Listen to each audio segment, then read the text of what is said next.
Hello everyone, my name is Tyler.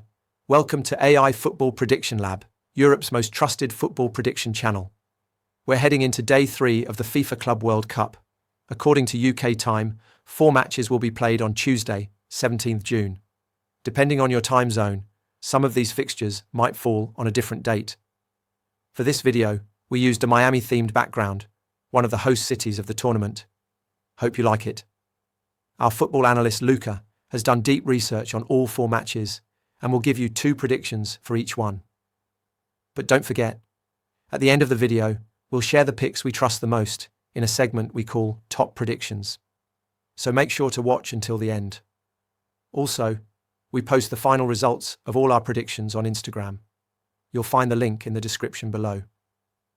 So let's get started. Here's Luca with his trusted FIFA Club World Cup predictions. Hello everyone, Luca here. Welcome back to the FIFA Club World Cup coverage. According to UK time, we've got 4 matches lined up for Tuesday, 17th of June, and I've analysed all of them for you, bringing my best predictions as always. Let's begin with the opening match of the day, Flamengo versus Esperance Tunis. As the name suggests, Esperance is a club from Tunisia. They've been dominant in their domestic competitions, recently winning both the league and the National Cup.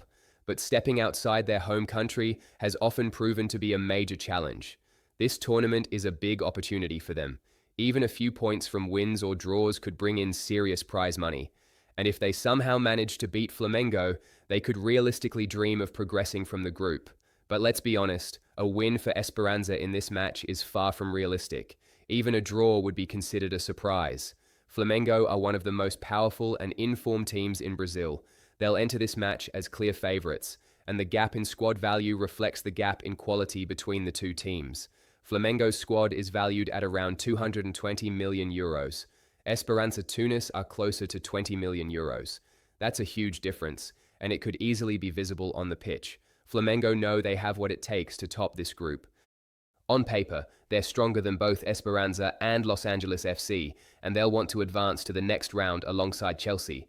That's why they'll aim to start their campaign with a confident, dominant performance. So, my first prediction is simple: Flamengo to win.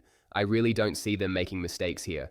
My second prediction, Esperance Tunis to score no goal in the first half. Why? Because Flamengo are incredibly structured at the back. They may not always be the most ruthless in front of goal, but they're excellent at controlling the game and shutting teams down, especially in the first half. I don't see them allowing Esperanza any real chances early on. Moving on to the second match of the day, Brazilian side Fluminense take on German giants Borussia Dortmund. This is expected to be one of the most exciting and competitive fixtures of the day. Let's start with Dortmund. They had a nightmare start to their domestic season, full of inconsistency and internal struggles.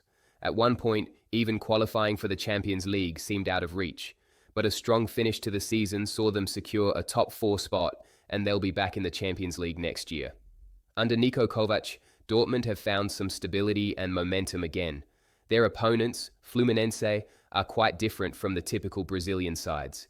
They focus more on possession and technique rather than physicality. They move the ball well and rely on technical build-up play. They are in this tournament because they won the 2023 Copa Libertadores, South America's most prestigious club competition.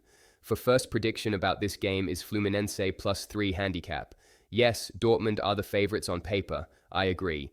But I don't think Fluminense will suffer a heavy defeat here. In fact, I wouldn't be surprised if they manage a draw or even pull off a win. Clubs from Brazil, Argentina, and other non-European regions often come into this tournament with extra motivation, especially because group stage wins and draws come with big financial rewards, so they'll be fully focused. I simply don't see Fluminense losing by more than 3 goals. My second prediction is at least 1 goal to be scored in the first half. As I mentioned earlier, Fluminense are a highly technical side. They move the ball well and maintain possession effectively. Dortmund, on the other hand, are famous for their explosive counterattacks and fast transitions. They're never short of attacking firepower. With both teams boasting technically gifted and athletic players, I'm confident we'll see at least 1 goal in the first 45 minutes. Next up, River Plate versus Urawa Red Diamonds. Argentina's most decorated club River Plate face off against Japan's Urawa Red Diamonds. Right now, River are playing top-level football, both domestically and across South America. For teams like River Plate and Brazilian clubs, this tournament is a huge opportunity to showcase talent and sell players to Europe, a key part of their football economy. Also, as I've said before, the high prize money awarded for wins and draws in the group stage makes this tournament especially motivating for non-European teams. As for Urawa Red Diamonds, they qualified by winning the 2023 AFC Champions League, but they've seen a decline in form since then. In the Japanese league, they're currently 7 points behind the leaders, and the top team still has a game in hand. Sure, they've got some quality players and will be eager to prove themselves on this stage, but let's be honest, they're not exactly in top form right now. My first prediction is that Urawa will not score in the first half. River Plate might not have the strongest defense overall, but they're in excellent form right now. I expect them to start the match focused and aggressive. I just don't see the Japanese side scoring before halftime. And my second prediction is that River Plate will score the first goal. With their passionate fans behind them, fans who always travel in numbers and bring serious energy, and with better quality across the squad, River Plate should be the first team to find the back of the net. The final match of the day is between South Korean side Ulsan and South African champions Mamelodi Sundowns. If you've never heard of these clubs before, don't worry. They don't often appear on European radars, so it's completely normal. Mamelodi Sundowns are the most dominant team in their league. They've won the title 8 years in a row. They even reached the final of the CAF Champions League, and they're a team that can be compared to Al Ahly in terms of strength.